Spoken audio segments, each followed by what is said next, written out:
free to you. Sompa FM and TV and market yapa. Sompa dia sasiso and many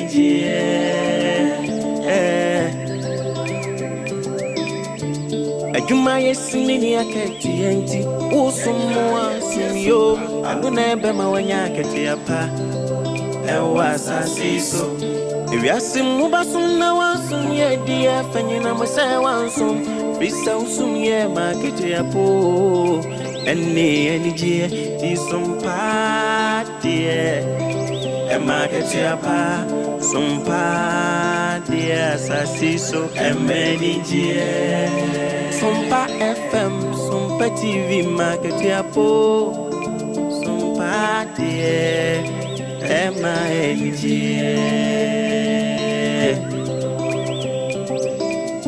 Teaching what we did to Sompa FM and TV, Nebema Wenigi, and Yakatiapa, Nebema Wenigio, Sabra Waymo Dajini. Be natural, so no dear when ya Bemma when it na ketia panso kamu e market ya pa our fidi in it to sompa FM and TV why SOMPA FM.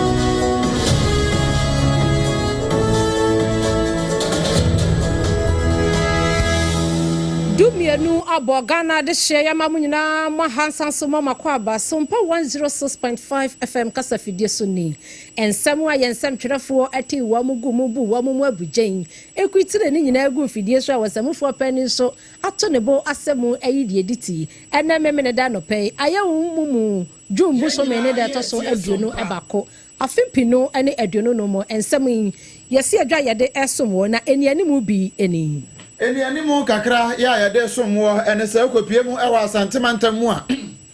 Wamo ayakwasa fudwuma prapra krom ye behwe ne abom nkomo e de amawo ye betu fa akwa kopie mu e wa manso adibia aposi fuadwuma ku awon mo ho wamo se wamo akire nkofo bi na wo ensamfoforo mu no nso no chebi na empanifo kasa fa ho se we kra de akwadum wan kire se abnamdwuma ye mfamra kwan mu ehu nkomo empanifo ye bibi mfa ho Wahin popra wati akonwa so awo bogo so koko ase nana akwasi sempre awo to so mienu wase mining firm bi a ehyem awo bogo so mine no wo mu hia wo mu ye de nsemo a kwawutafo hene wono kro ya san ya kwawutafo hene wose fulanifo ya eje ni kuro agboso no wo mu ntu amhofo Shano so say ensemo a yede sum wo wigina ye eye secure sanitary pad na so yesene efiri SOMPA 106.5 FM Accra so a ejene ho secheremena e wasantemantamu eye SOMPA 93.1 Kumase Ayiko FM 100.9 Kumase Korona wanu asomu a wamo etopiti achichi ni benchaye emate yenka afei Paris France abrochimemu so ayadamfo pa radio yenuanu amobutu takwa enso asom ewa SOMPA 101.1 takura den so asom a wamo topeti ewa SOMPA 103.3 tachima nso se eye SOMPA 106.1 sunyasefo wase yenie sunyane wanom so asom ewa SOMPA 98.9 enkranza eye SOMPA 90.7 doma hinkuro so eye SOMPA 101.3 wanom ena wamo ason semi mu achichi ni benchaye wuti yenka efri Facebook no so no abusua yedemu live eye SOMPA 106.5 FM Accra yesra wu share ho no mu like page no efama yen shanso ema afoforo enya binhwe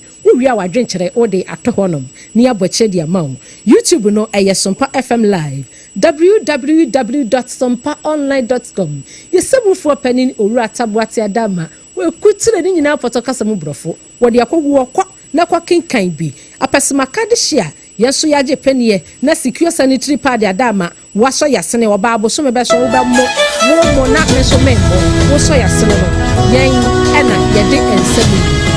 baba som wo nanso sɛ de mfidie ne yɛde di dwumanti secure sanitary pad wɔnom ɛka ho ebi wɔn na so yasene endpoint homeopathic clinic wɔn so aso yasene afei 21st clinic the sciatica expert the sciatica pacesetter the sciatica originator wɔnom ɛna so yasene ɛma abena bedu adepa kofi mene obrempɔn nana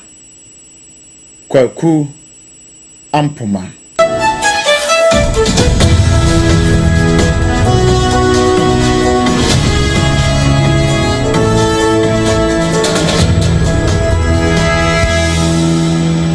Yama okwaba na fe yenhye nkomo na se na yekwahase e de free asante mantam emu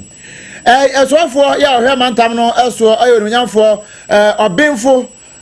Frank amwakohene ene wote se bra mampani his excellency John Dramani Mahama ebo ni dimpe waba ya na ohunu se ewoso ohwe na wototo ne manyina yie na namso aboa ama asantememu titiriu pa enso atimi adini enu nti oba ye waye ne yawo ye nyina se ne be yobetimi aboa pa ama se ne suade hu no atimi abamu ename ne wo kasa isuafo yi ene wo mu a eka bie wo mu nyina atete afaso ne efiri kwada so mfifi ho no ade ba bewura mu a o ene wo abo adwuma papa na ba hwe se excavator mu ntumi bi na tigotam na twefa ne bo na omu piapia so hye nchen saa wo mu nim sa de saa tete mantam mu nim potam a gata ya tututu ngura gu masa nyina no woni ahwe ayi ni nyina ade afiri ho na ni nyina mu no ewie ye no ena onunyamfo Frank amwakohene ejina CPN ni apaso ena ode nsam eto ya mane boni ba bedu anim so wonka nkyira manfo se wei ne edi kan kura asase ni enso ha won be to koso saa ye adwubaden ede aboa na emom wo adanto asene ma ye be chewo no asemeto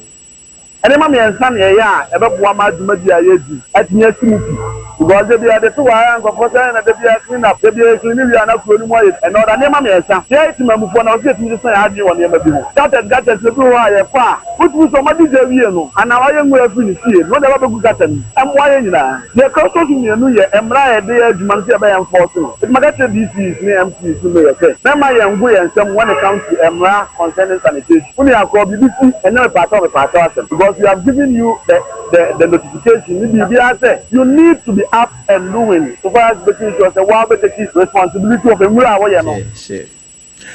Abusia nipa tin kan aye asante mantam musuafo no nyamfo Dr. Frank Amwakohene nanum kasa no na ya twansam no aso awonsam foforo mu ede ama kumase asante mantam wa na abusia ye gina na sade opani kase ankasa eti montene na wane adehye etete gotam na sade ahonidie mapa ebetimi afa ntampa efra no enumu a ensam a na upiemu ewo kumase empotam wano mu a ekuro baako anasa brano baako anu ni di subin wanom so edibi agwakwan mu sadama enamso ama nadmo opani kwanchefo a wada adwuma koya no wono so edi akire bi amom kote prapra montene so etete gatam na owieye no eno ne ensamtwerefo ekasa ya sabre na sompa yamani boni kwami redu ejina ho bie eno ne etwe nkomo ena owura Gideon Dela Gordon Dela essay waka kire adehia wanom tete ban subin empotam wanom wasante mantam nyina sei ahoneni edi eye etu she Facebook ne so owura ina meka na asem yi enti ne wototo srada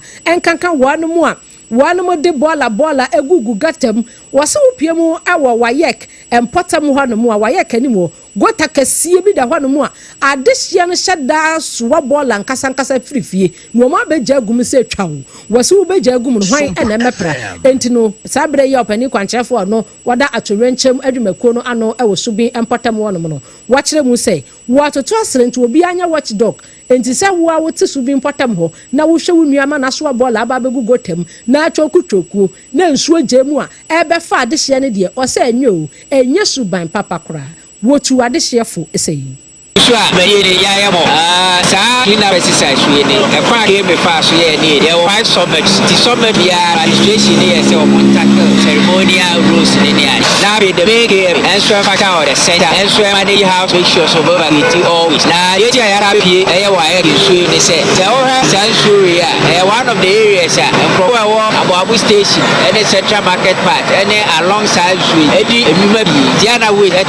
na about 3 days ni ye ni busy for kasa ema image no ye no ma di buma about 3 days am ma be itire ne se wo hwa enti se de bia ba wo hu no but ye sa monitor ye no wo ma be nsuo ni nyira kasa se be activities no ye ma waste na ba mu wo mo be jai na awa na do ma ya ye hu no be hu bi Said ya beya niema yehunu ni yehunu bi enti we wo de nansa pa na si hwanom ama imeti ya beka se na duafiefuo no wo nyina ka ho bie ema wo prapra monten ti wo hye Facebook ne so abehai eye SOMPA 106.5 FM Accra ena wonom edi Zoom lion containers bi anasa baller that's been CBA SCC montene wo mo prapra wo nyina ba bia ya fe fe entru di oso ni huni na ati so bi afa asante mantam mpotam na so di onu huni empanifo si montene siesi ho enti ni sade be ya ensuo enye mu emfa di shenti gotam nso wo de tini nyina da e de ka ho a opani okasa yeyi e opani kwanchefo a woda nadmo adwumako na no owura Gordon Dela ensam eni ye to ansem ne so eye wamanfo ye wo chebi akwadum ano eye berima pobi asumani ya otoso miensa na wode nsam otuja na nsam yi mu nyina no mpo no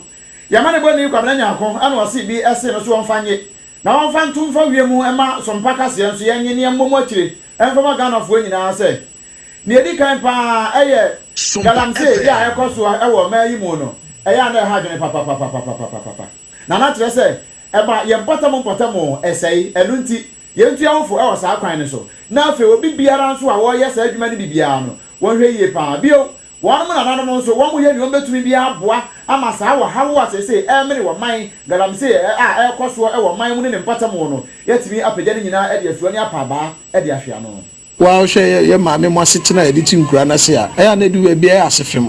ahokyere bibie na ekoso aya na nkola na enyo mo fort because ahokyere wo kromu a na kwan be so na ye mpinifo ne opinion leaders ne president minister ne ochimewura kwan be so na ye befa so a ye beboa ne saade yi nia eso abrase anase eso atwa enu ti na ochimewura wayi environmental protection brigade a me chebi akwadum hen me no de mato ano a me hwe se ochimansuo ene ochimansase sebe ebedi nini na ya mansase no beta fracho ochimewura ka se mo bia nye mining bo se wo nkrata a wo ye mining na wo ye ni yie no fa kwampa so na ye di yie men se ochimansuo sebe nsase no mutu a mujade to ho no ma eye threat e de matemamufo sebe nkola ebetumi atom nti mutu amonkata so na sansase ne so mfanfa so de mre ye nnua mewo so ye nnua wo so ebeboa ma ye mfra ma ne ye yi no yetumi nya ne clean nti so hwa esejube die ase na yaye yetumi nye nini a ba megidi wo Kristo di mu se men gira mo fidie su ntwanto da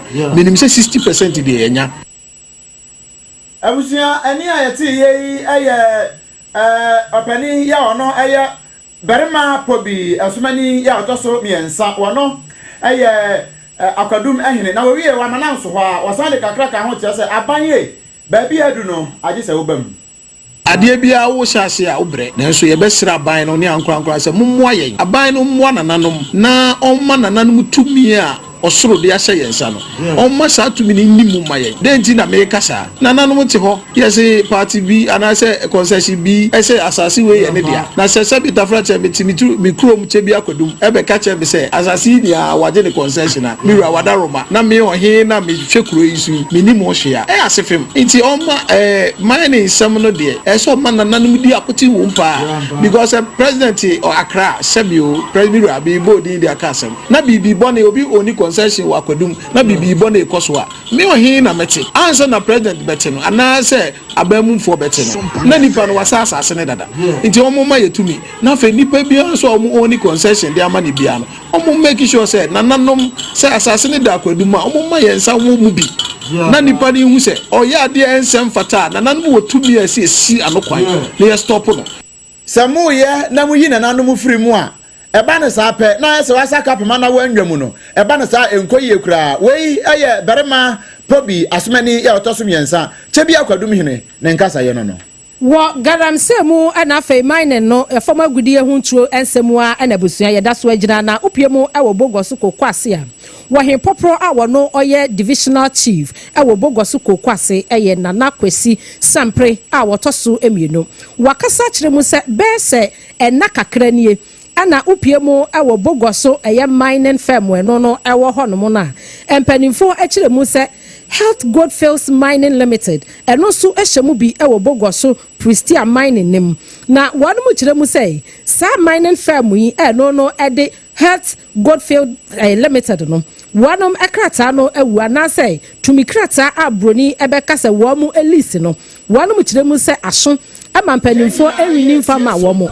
enti upie mu ewatoye mantamu a opani kwankyerefo a wono na woda Minerals Commissioner no ayo Owura Francis Anobel na eye mpanimfo a wo mu ewo eye Pristia Mining Limited nim ebisa nse aso se wosi empanimfo a wonom ehye ensase na fe obo ade bobre ho sensam so no wonom adimulis eye krata kire se yama mutumi krata se mutumi ebepie mu ewo Pristia Bogoso Mining Limited wonom na mo so mu bedi djuma mo mfa sakrata no emranso wo mo bo pani boy amfon wanya krata bi edi adanse e kire mu se wei eye lisia empanifo de ama no ntese se ni de Bogoso eye kokwase ohene poporo na nakwesi sempre a woto so mienu se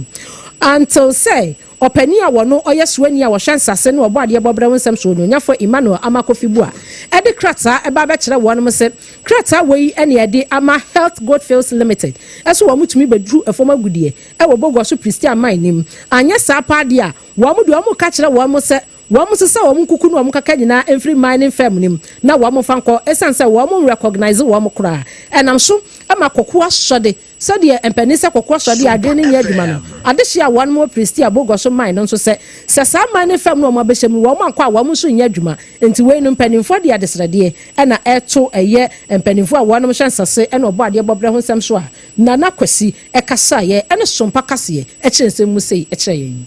Santo kama fasa liza no san kabi binu so no edi nkomo no he go first for no so tell for the new akasa atese sem sama de so na security for no biwa ese no bana mo mbeshia na so muri no pesa no tem kama so mo mprodia sem do so kadia mo ma be kana asa na na pesa ya mo omonte na misali be no so de ba bia no so asira minister de aka so na kama mo so mati Entino sadia nana akwesi sempre a wotoso ebienu one divisional chief a wono owo Bogoso kokwase wakasa akiremu no entisa Health Goldfields Limited a wo makohwemu a wo Bogoso Pristia Mining mu no wo mo fa wo mo lisi mra wo mo bo wo mo a wo mo anyanti wo mo sesa wo mo ne ba nyina firi ho ekopem sei onyenyafo Emmanuel Amakofibu a wo yeswani ohwensase ene obo ade bobre ho nsem so no wo de krata bebre mpanimfo ansana wo mo akwan etumi ayadwuma enti ade hia wo mo eye wekese a wonom ewo ho no wo mo nkomakomanto wo mo yem no mo ye wo adwuma na se won beka wo makomanto wo yem no ma ye wo adwuma no amenam so asem bi asi wo ho we ya achema nyina amenam he ya wo kire se amenamfo ye wo ho ene enkrotu ahodo be ye sensia ye won patam ho wan pilot pa sanse won mo kire se company bi wo ho from se Sikadwa Global Company Limited won tu from agudie bi wo ho na wo munwuma wo mo ye no enam so ama kwa kru forest reserve no kire se wo mo ye no yamse eno nam so ama mpanifo atwere petition den de aye protest kese pa aye kire kese ni bi ade kire empanifo a wampatam otitiri pan brim north municipal assembly no say ena afa mineral commission say wo mu nyina nka wo hommom na wo mu mra bi wo mehwe ne yakoso wo mpatam no na wo ma hwe yie no man ka wo hommom amehwe a ne yakoso no edi kapa ditie na pani a wodi dom nyina nim na nakwa me akomia wo no eye akwansra hene ewo achim kotoku wo no ena di dom nyina nim na wo yie no wo sei atira so mpakase ye consult na nanom anya public hearing won krotu atwa ho asia ansa obi selfish asole say na mede to me class am a branch bi at the judge so omla metu for magudia wo ye kwa ye kasie hwe anya bufu say forest ayen ya busumwo mu a yenim si yesuman ehon na abiri wo man so a ye boko akopetumi ana hoden aye de baba beko enne Minerals Commission say mede tumi no ama obi se kobowura o ye ka mo ma ti ase ni omo ye ndi ehuro hura dasam na ensida onyuntuni bi nyumwasi NCO nana se ensida we nana kwame akomia akwansra hene ye wa chim kotoku eno wase ensida sanso de hye anko a ya na akoa wodwane wo wie ye pe eno manfo na wose nana pia o nia waka nyina no ye fo awo Kwakru forest about 600 hectares aye forest land say wakwaji mining lease efi aban ho enu nti sa sikagwa yi wo baba be deplete forest yi choboy yesi yati ase a enye yie choboy enu nti yenti ase ne ochina ka ho amene mu yati ase enye yie mama fa hwe mo oman na omo se anso ho yesi bo so be tue kokko nyina agu enua ni mount fo beje ajenua forest no omo se forest ne dia aban sa osebu dua nua sa nan omo to omo no mu nya ba bia na sa ose kron forest a ye kan wa asem anu no ma ba dua nua a sabi de odi ko ekesi ma e ko ba 700 acres omo twetwa bi so ma kura fo omo don no ma dua nua na nua na e kama etimu betu nua we nyina agu na nsie o nyina amasa no na ye take forest no na e ko ya na se ba e anu ti de se ye tina we ye ko ya na ye ba ye te ase krompa enye yie kura we eyo manfo ya wonu mo enso ewo amenam ene ne nkwado eno mo nso akire o madwen edifa dwumadie ya sikadwa global company limited adie ewo kwakuru forest reserve no emu wutie sompa from Tobra Kasiye a yato din se secure sanitary pad Kasiye ewo sompa 106.5 FM Accra dome yato asam no aso ewo nsampoforo mo ede amawo sedie empanimfo de ne magugu akwamu brane bra no se wanu betumi abo omo homodene pa na efoma gudi a yetunu kwan bone so no ese omen ye kwa ebrecho afei koko ano no aye omen ye chiribramo ni nyina wanu mutuo ena mafoma gudi enti ema sense ne de se upie mu ewa mansa nyina adwa so kora bi wanu ma de koko bekwa ne ese makri ewo mu ne de kaka ho ene sase a wo mu sen nti wanu mu kokodene na sense no omen posi adwumakuo no wo mu lezi wo mu butu papa nyasam ketoa ene COP Christian Tete Yohono wane ne mrante ne atwa wanu puse na piemu awo manso adubia posi adwumaku a wonom ewo hono wo maka wo motama bom wo ne eya nationalfo nyina kwa wurawura mu a ene illegal mining site be se mpepepepe eno mo kwawura mu na wonom ekosa operation no wo mo saka eye mrante be se edu ensia 16 a wonom nyina ewo mining site ya wo mo susu se eye galamsey ana wadum yenti ene wo hwe Facebook no so a ene China fo wom uhu India fo wom uhu Ghana fo wom uhu Budumbura fo wom obia de inside manso adubia ene akwakere wonom na empanimfo say womo ne manso adubia district command no ana afei team a wanum free head office national ekoye ene wo ka hombom ye kolabo yi ema wam kwacheche sa enkofo be se edu ensien sa enkofo du ensien ya wam chichi wam yi ebi ene eya kwasi frempon wanya mfinhia no aduonum emienu 52 owura Samuel ochire wono so anya 44 Jackson na Boafo wono anya mfinhia no aduasa emienu Sadik Abubakar wanya aduanan 9 Collins Asare wanya aduasa enum Joshua Ofori aduonu emienu 25 Emmanuel Akwasi wanya aduanan emienu 42 Augustine Mensa 38 years afa Steven Amwako ka ho wono so anya mfinhia na aduonu enum 25 Vincent Ofori anya mfinhia na aduasa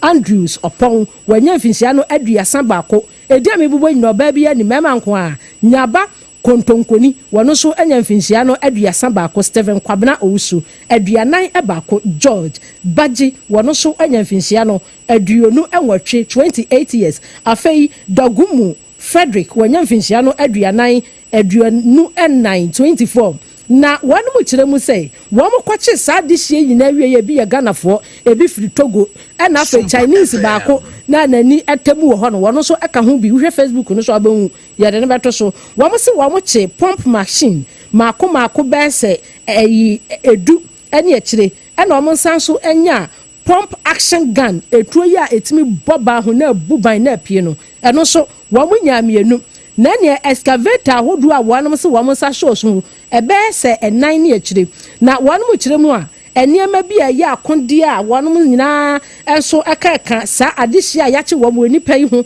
ama posi adwumaku a wonom wa manso adubia ene ne mpotamo a wo mo nso wo free national ekoye ka ho a wo mo sa so no ejiri mpensen na wo mo kire mu sa wonom hye ho nyina no wo mo bo wo mo banyo enu nti ana ya na adehye a wanom free ayo man security adwuma ni mu bekọ si ye kwakwa akopam wo mu bekọ no ma san ye nsie kire esanse so wo makwachi nipa be se dunsia na pump machine anase pump action gun mako 2 ekura wo mu a se o me posi adwuma kuo no wo mu kọ no wo mu so nkura hwe a enka boss wo mu abububu wo mu nam na afa be wiase na ese posi ni wo kwakwa abọ ama efoma gudi a yetunu kwanbone so ne yesi ano so no wati nananom se do enti we so ani posi adwumaku a wonom ewo eye national na afei maso adubia adwumaso a wonom abo a wo makwachi adehye mako bese edu esia yada ne echi ede asomo yada ne echi ede asomo saa no yemra premantam mu na yenkopie mu ewo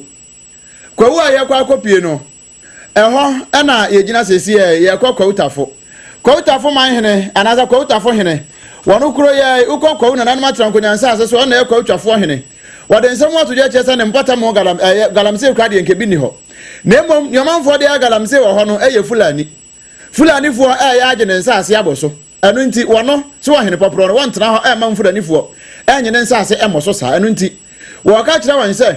wo ye fulani ni anampo wo ye ohene na se wo fulani fo bi o mo yo na ntwie so e won potam ho a wa ma biri kuma bi se sa wona ntwie nyina afiri ho ana wo ye Ghana sikani bi ba wo ye sikani bi ene wa bomodin asesa anantwie edu wo mo de akogu kwawutafo ho ene wo mo se ne manfo ne ma paa mo nya duane ni a tuhofo ansa na wo ma ba so wo de nsem wo nyina tudwa bra wote se fulani fo bi won se wo bi akogu won na ntwie enti wo mo ani abre amwan nam so kra ma nam so ma nsem wo atia si akire no enya asem kuma eho ene wa friends and twelve for the two manim se wono ntena ho ma sebe ahowo magini kromo so na adehye mu meye nkoa wotena se ye ne saa na wanya de eye kwawutafo empotem mu ne gruwa empotem mu de ye na nanom yesiri dina se ye mpe ntwisem bia wo yensa aseso enam so ma na nsen ya no fulani fubi aya so odin ade omomoa abanenam yensa aseso ama ho asem akoduru police station na court me akasa me kasai ma me achirefo na ni for no me ade o mamba tafo police station ama sese obugina emra no nti no de ye nka ho nsem bebre but so sa na ma no so o court ubia wona ntwie ju na ntwie frita fon sase ana asem bia ama asase no enye omo de ye me ana me nana no mo apede agya de me de ni aye kan se ye mpena ntwisem e wo ye sase so ye mpese o ha obia beba eni ayeti eye kwawutafo hene wono kro ya sa ye kwawu nyina twafo hene ye fere na nakwasi opokuminta ne nsem kakra eno no Kratsa every Ghana Highway Authority wanom akache ede abana emu ensemoni wanom ebo amane se wo mu nyina ejina eye Ministry of Roads and Highway no wanom anemo na wo mo kasa ekradehye a wonom ewo enkran pumpuni mantamu a wo mo twishen na wonom say akratema motorway no wanum etremu kakra abrofo kwansini bese edu enkono echiripo enum 19.5 kilometers ena wanum ebiemu na empanifo ebo amane sei upiemu awatete kwahye interchange no so a bridge bi eho no eho atochema kakra enti eho behia se wanum ebekurosi ekwan no ebabi na wanum aya ne kakra bese nansa na wanum wie bibia wanum atimi abiemu na wanum chiresemu no and we say north south carriageway no eno no ye ufi Madina akoko piemo ewo Accra kwantempo no eso na afen so se ufiri eye Accra na ebesen akọ Madina sa kwan no efiti sabre ya we se nyankopon ya adomu a kwasia da na kire se eye edachna na wanum ehye adwuma no ase ewo tete kwahye interchange wanum bridge no a ewo honom entino ensiesie kakra ebekoso ho entino ebenam so ama traffic kakra achecheche eya cars no enti kwakwadu dwuma bi na o fasa empotam wono mo a na wanya wono ho abotre esanse Ghana Highway Authority say wono nyina gina eya Ministry of Roads and Highway Authority anem na wono di sadwuma no sade be ya ebabua yan ema yenso akwani abahwinhwim hwanhwam no etumi akoso na wono kiremu se nyankopon eya adomo a womo ebeye adwuma no ne breso sade be ya babu anti womo de eye ahyensode be sisi ekwan no enchen sade be ya wo yo hyenkani anase ebia wotwi moto fidie tetafo yi bia wudu hɔ no mu a ubehu baabi a wasa ofa enti ɛbɛyɛ kɔf nkakra ura ha pie ha hya ha di ha saa no manya abɔkyerɛ ɛde ama wɔnom na ɛyɛ adwuma pa menu mienu adwuma a sɛdeɛ ɛbɛyɛ a yɛn so yɛfiri yɛahyɛ nkadeɛ ho ɛnsɛnsɛm no ɛbɛkɔ yie no ɛna wɔn de saa adwuma yi ɛhyɛhyɛ so a krataa yi firi Ghana Highway Authority akakye ɛde aba. Yɛmfiri hɔ na afei yɛntwa bosompo ne yɛnkɔ amanɔne yɛkɔ amanɔne nsɛm mu a nyontoni yɛafrɛ no sɛ Chris Brown ɛne wagye din paa ɛne Grammy Awards yɛ a Ghanafoɔ yɛntimi nyi bi wagye agu ne bo so bebree na afei bɛyɛ sɛ mmienu mu anie ɛkɔ kakra san bɛka ho mpo February bosomi mu wɔ afei mpino ne aduonu mmiɛnsa mu ɛne wɔbɔɔ ne kɔ adu sɛ aberanteɛ yi wabɔ mmɔden akɔbo obi ɛwɔ night club bi ɛwɔ London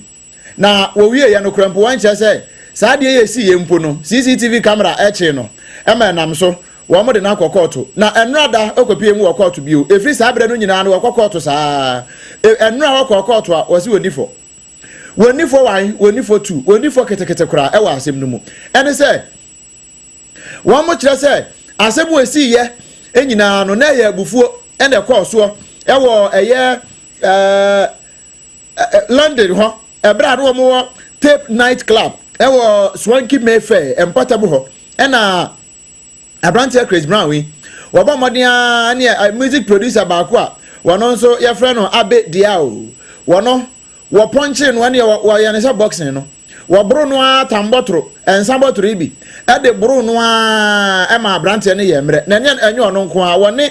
ne nyɔnko nyumtuni baako a yɛfrɛ no sɛ Omololu Akinlolu wɔno anya mfinhyia na aduasa ɛnwɔtwe 38 ɛna Chris Brown anya 36 years wɔn mu mmienu ɛna ɛkye Abe Diao ɛhwe no hwetoro paa nanso wɔn de ne kɔ kɔɔto no wɔkyerɛ sɛ wɔn no wɔnyɛ ɔsi menyɛ hwee wɔn se wɔnyɛ hwee ɛno nam so ama kɔɔto no atu asɛm no ahyɛ da kɔɔto no a ɛwɔ Southwark Crown ɛwɔ London no ɛno wɔatu asɛm no de ahyɛ da kyerɛ sɛ wo se wɔnyɛ hwee a yɛgu so hwehwem ɛkyerɛ yi yɛnya adanse bitrodo ɛde tiawa ɛho asotwe wɔn de bɛma no abusia yɛnyina yeso na pramtobra kase a yɛde som yɛ mu ni kom sɛ epen yɛfa seda ɛma secure sanitary pad no ɛna wɔba wonya nyame ne poso na nyankopɔn yɛ adom da abosom ne so na wakatua no banko ade a wobɛmo ɛyɛ secure na minti no ɛne pɛ kwati na ewom nti ɔba ɛboa wo enti meme mo na wo so wo mo yɛ mu akosi sɛ manu poso bɛkye yɛn ɛyɛ secure sanitary pad na ɔse yɛn ka nkyerɛ sɛ ukɔ dwa so a na wapɛ bi ɛmɛma no montɔmfa ma mo yere nom afei ɛnkankyemafoɔ no so mutɔ bi ɛyɛ wai na todi ama mo nkanchemafoɔ no na kumasefoɔ monkɔ mama excellent cosmetics monfrɛ no ɛwɔ 0243 862 158 Adum PZ kwada so estate taxi station wɔnom ɛna wobɛhu wɔ mo endpoint homeopathy clinic wɔ so wɔ mo na di kan ɛde homeopathy ɛsa ɛnyadeɛ ɛwɔ Ghana ha sei ɛma yɛbɔ wɔnom aba so ɛnkran shell signboards painters kwan so wobɛhu wɔnom kumase so ɛwɔ kronom aboahia Angel Educational Conference akyiri wɔnom a ɛna abɛwu wɔ mo infertility agye wabɔ so mo nko ade bia ɔba ne bɛma webɔ ntiri so webɔ nyɔnko tiri so mokɔ endpoint a wɔn bɛboa mo prostate ho sensɛm yɛbɛtu ne sɛ ɛde ama wo afei wo bɛma wodi bɔ ani na woda de bia wo hyɛ da kata wani fe te sɛ deɛ wada bɛma nyane wada nyane endpoint sɛ bra no mo a wate na so watimi adi disoro adi form ama bibia yɛ kama liver ho sensɛm ɛna afei wo sabo no ɛno so yɛbɛboa atu ase ade ama wo mfidie guwa no mu abusua yɛde massage wo enti no wo ba bibia be kokoyie dia ama wo wɔse yɛ ka nkyɛ sɛ bɛma adwonso pepew ayɛ abra ɔba so ɛyɛ ni na ɛhɔ keka wo ayɛ abra wate ɛnyɛ saa de ahemfie hɔ ɛhɔ nwo da ɛyɛ endpoint homeopathy clinic 0244 867 068 and 0274 234 321 na abusua sɛ de bia ya na yɛ ka kyerɛ sɛ sciatica ya de no wo ɛnyɛ nipa dini o so obi kwa wo ne ba pa hwɛ nyankopɔ anim hwɛ bonsamatiko ɛkɔto no sciatica lena na nya asam ketwa ɛyɛ yade o Dr. Blessed Foster wɔno ɛna kwahyehyɛ mu ahu enti na yɛ sound to aseɛ no ɛkɔ akwasi wo namrom aya na yɛ wo ya wotimi kasi we de bayifo bi na yɛ wo dabi ɛnyɛ bayifo na yɛ wo ɛyɛ sciatica yade na ɛno ɛna ɛtwe hwinhwim hwanhwam sa no enti no ɛyɛ 21st clinic wɔnom na ɛtu aseɛ ɛde ama wo ɛnyɛ no ko ne wɔnom sa wɔn sa yɛde bi nanso sciatica no wono ene yakwada de mu enti the sciatica originator, the sciatica preceptor, the sciatica commandant, the sciatica researcher Dr. Blessed Foster wone ne penifo bo adwuma enti ne mantam dun sie ne na daga na ha yaheta bebia akra obehu yan e watantra hill runabout ubonsi ya yesan board kakraka esikwan ne nchan wenya aguna kwanya akodie ne bia wei ubehu si ya troso 21st clinic tantra hill runabout ya bowura ho na yanhwew ka so anso ye ho kuma asenso ehwa overseas ubehu ya ne Sompa TV Sompa FM ana wabro sankro na mu sunyane weekday tachiman ye hye ho nkranza ye ho takwata de ye ho afei brekum go so obo asenso ye ho 0540 311 0540 311 na 21st clinic enyo so ensemu a original ye de somu eni animu bi eni asante mantam so afo adi animu se pani anko a anaso de hia anko akwa adwane nti wo mo boa asiesie ama asante mamu emu ada ho Ghana Highway Authority for so abamania se akra tema motorway kwantempo ne so wanu yensiesie kakra ho nti efiti kina kwa wudru wanu mo traffic kakra ebeche wo Kwautafo hene etre se wo nantwie ewo kwautafo na se wo anwoma mfiri ho a asamara ene beto Bogwaso wa hipopra wati akonwa so e bogwaso kokwa ase na na kwesi sempre a wotoso mienu wase mine fm bi e no e de health god feels mine no wabepie mu e bogwaso Christian mine wo mu hia wo mu until se wo mu list no ebeba nyuntuni a friend na se Chris Brown wase wono 2023 wo mu wo bia entikoto no wonya no no nkone baabi ensami afa Sompa 106.5 FM wajene ho sachirame na wasante mantemo eye Sompa 93.1 Kumase ayiko FM eye 100.9 wono so eso mu top 10 adafo pa radio eye Paris France abuchimem takwafo so eso mu ewa Sompa 101.1 takrade so faye ewa Sompa 103.3 tachiman eso mu ewa Sompa 106.1 sunyana so eye Sompo 98.9 enkranza eye Sompa 90.7 domaso eye Sompa 101.3 afei wudi koda no sonsoni ye so live Facebook no eye Sompa 106.5 FM Accra yadase se we share ho no mo a ye website eye www.sompaonline.com ora tabuate adama yesam fo penini waru kutire ni nyina photocast mbrofo kwana kwa kinka bi ma yen wate uwi anu ahye ama afoforo YouTube fo no so yadamu asedo do afei yanam nyina mu aseni ehwe messages kakra eba yes birthday messages ewo ho no mo a entine sede eja yenua no mo a wo no mo di wo ma wo dende nyina ye mo obi bia happy birthday na we birthday sonko enko ema Nora Priscilla Adams were a teacher by profession. Aketesia fefe no da Facebook no so no. Enti Nora Priscilla Adams were a checheni e wodunkwa no fe. Wasanso chirade e wo Church of Pentecost eye mo frekuo omo e madam no. Enti no Nora ene e wawoda. Ye fefide kese so e mo wawoda sonkokoro anyankopon enhyirawo. Se wanya mfinhia no aduonu ensia yi. Wonkwaso wa enhyirawo. No mi han ento wanim emfa emawo. Ye do we so every Thomas upon Chufuman FM and TV. Was a happy birthday and comma Akrana na Julius. Wano so na ye morning show host. Ewo anopa nkomo ewo Chufuman FM and TV. Akrana na Julius. Wano so eye morning show host. Ewo anopa nkomo ewo Chufuman FM and TV. Enti Akrana na we every wa ba Thomas upon wasiwa ma wawoda papa nyankopon enhyirawo wonyu free adomo enko adomo na obempon ebi wo ho ana ma me fa we so mo so tew e wa ha we happy birthday enkoma Hannah Dapa Apia happy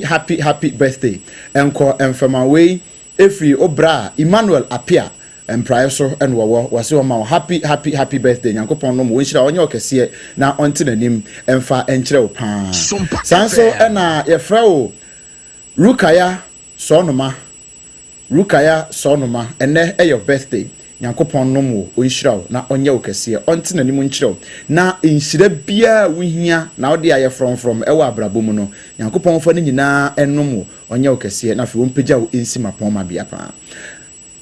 Abusia yenna se unya bre eni adaje etie pram chobra kase ya de so mu free Sompa 106.5 FM so Accra yebutu enkran dome ya wa domi market no echi won mo anase ye ben domi market Ecobank na echi won mo a na behu ya no waba na ye ne wo edi eye kaso bom e wa dwadie mu se de be ya won so e be boa obre ne bra no e mo dwadie no etumi akoso abena badu adepa kofi enemy dine mene obrempon na kwaku